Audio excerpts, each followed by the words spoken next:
Good morning, children. If I given 3 glasses of water, one is collected from filter, one is boiled water, and another is directly I have given from the tap. Which one is good to drink? Yes, boiled water. Are you prefer to drink that water directly from the tap? No. Why? It may contain some microorganisms which may cause some diseases. So today we are going to discuss about microorganisms. So in this module we are going to discuss what are microorganisms and what are the different types of microorganisms and where they live. What are microorganisms? Already have we discussed that so many unseen microorganisms will be present in the tap water. That means we cannot see those. Those organisms which cannot be seen with our naked eye are called microorganisms. Then how can you see that? With the help of a microscope we can see.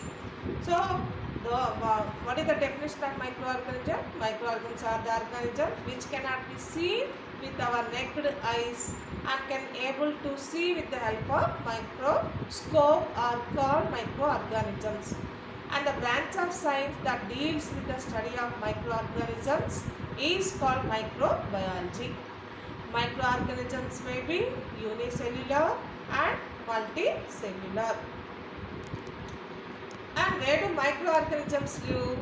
That means in soil, water and air. How can we know they are present? For that we are going to do one activity. Take some moist soil from the field in a beaker and add some water and stir it. Allow it to settle for some time. So all the heavier particles will settle down by decantation. Take out the water and take one drop of water and keep it on the slide and observe under the microscope.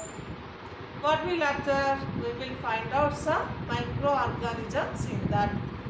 And another one more activity the same way. Take water of from different sources, maybe a pond, maybe a dirty water, maybe a stagnant water or river water of any source.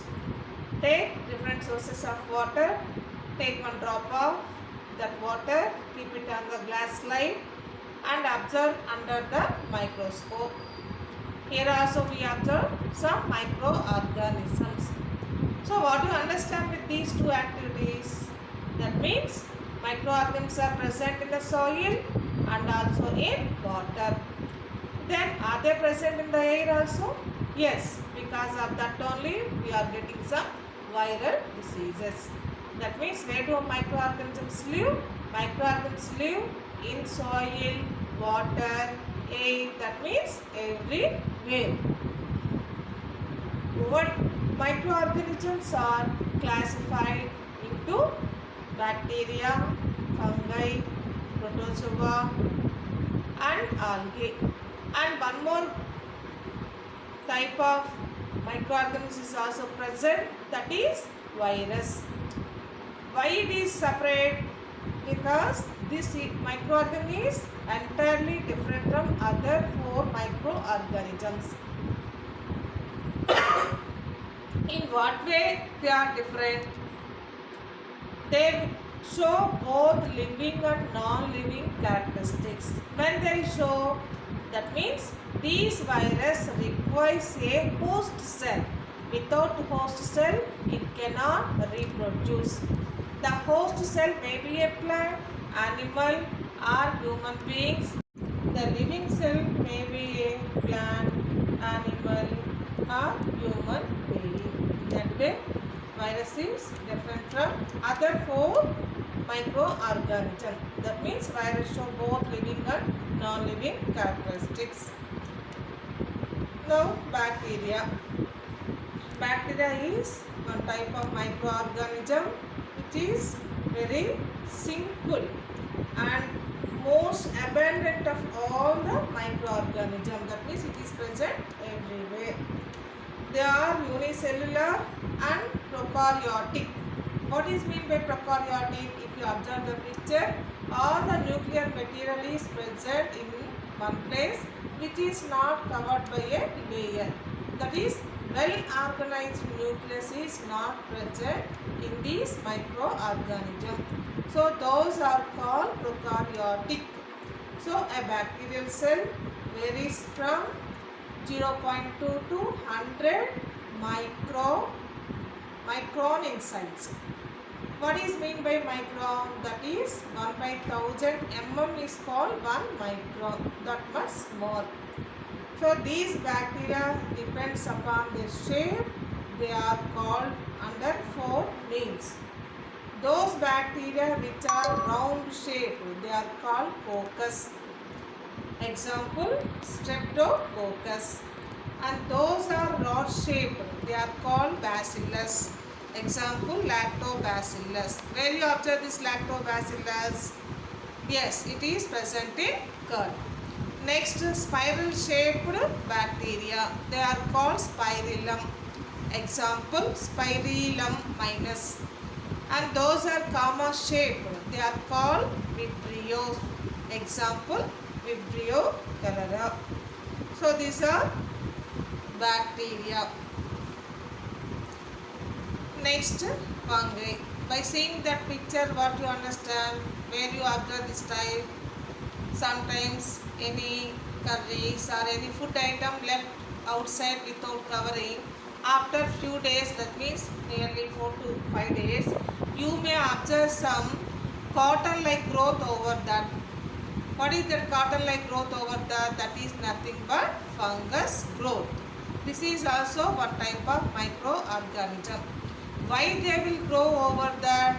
Because they do not have the chlorophyll. That means as they do not have chlorophyll, they cannot prepare their own food. That is why they will grow on even the dead and decaying matter. So they depend on other plants and animals for their food. And they are parasitic. They mostly go in dark and damp places. They may be unicellular and multicellular.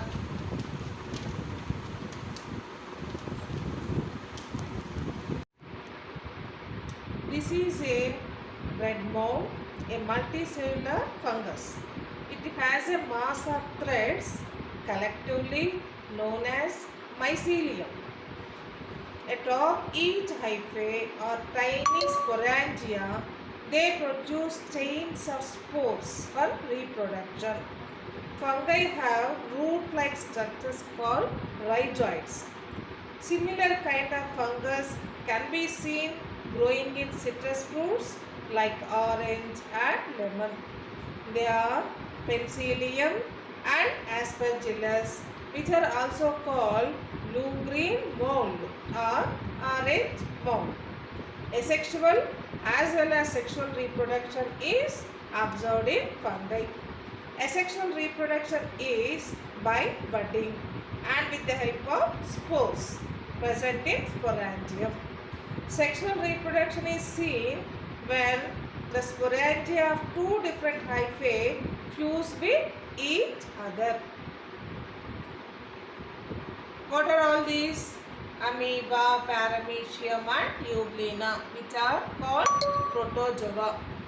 These are animals like unicellular microorganisms. Their size ranges from 2 to 200 microns. Most of them are aquatic. They are found in fresh water as well as marine water, in the soil, on decaying plant and animal waste, and in the body of other organisms. These are heterotrophic except for Euglena, which has chlorophyll. Normally, they reproduce by binary fission. Amoeba, it keeps on changing its shape. It moves with the help of finger-like structures called pseudopodia. It shows the presence of contractile vacuole which regulates the water present in its body. Paramecium, it has a slipper-like shape. It moves with the help of fine hair-like structures called cilia. It shows the presence of two nuclei, a small micronucleus and a large kidney-shaped meganucleus. And the next one is euglena. It is broad at one end and becomes narrow at the other end. It moves with the help of flagellum. It is autotrophic. Why it is autotrophic? Because it has chlorophyll. And the next one is virus. These are submicroscopic and can grow and multiply inside a living cell only. They do not show any signs of life outside a living cell. For this reason, these are called a biologist puzzle. They grow and multiply in plants, animals, and the human body. Virus can infect even bacteria.